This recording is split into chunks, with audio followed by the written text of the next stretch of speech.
Eurobonds yes, Eurobonds no, maybe or not at all. It's a pretty heated discussion taking place between various heads of state at the moment. With all that banter going on, it's hard to understand what's really happening. But really, the problem at the heart of all these discussions is not that difficult. What is discussed at the moment is the question whether Eurostates will cooperate more closely when one of them wants to take out a loan and act together as a common guarantor for that loan. For some countries, this would have many advantages because they would have to pay less interest on the credits they so badly need. And this is where he comes in. The name is bond, Eurobond. Cool introduction and altogether a good thing for the world, right?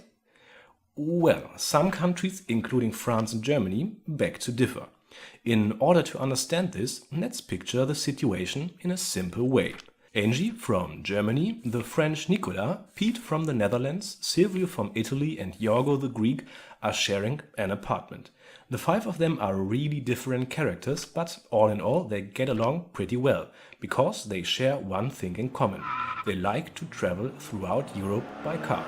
That's why they all bought a car together. They share the costs for repair, gas and insurance. Everybody pays a fair amount, and they all are happy to have this dashing machine. But one day, Yorgo and Silvio have to admit something awfully embarrassing.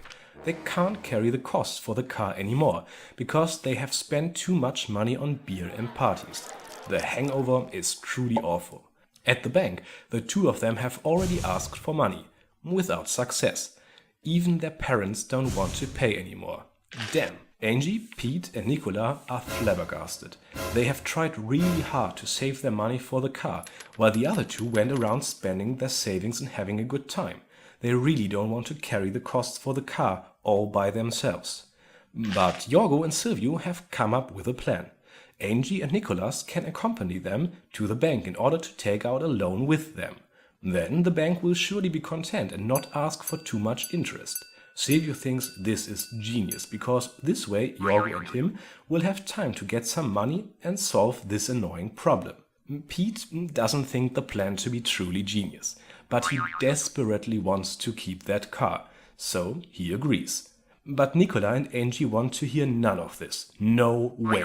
They certainly don't want to pick up Silvio's and Yorgo's tab. The whole thing ends up in a big discussion, and while the five are still arguing, we take a look at what all of this has to do with the Eurobonds. Just like Yorgo and Silvio, Greece, Italy and a few other countries are in a financial tight spot. Their suggestion? European state bonds, which function just as the credit for our five friends. Economic power players and weaker countries of the EU take out a credit together, which as a consequence has a lower interest rate. But Germany and France don't like the idea, because this plan will cost them a lot of money. This is because they will have to pay a higher interest rate compared to the one they are paying right now. The question is, are these costs worth the benefit of being able to travel throughout Europe with a common currency? And will he come into play? Bond, Eurobond.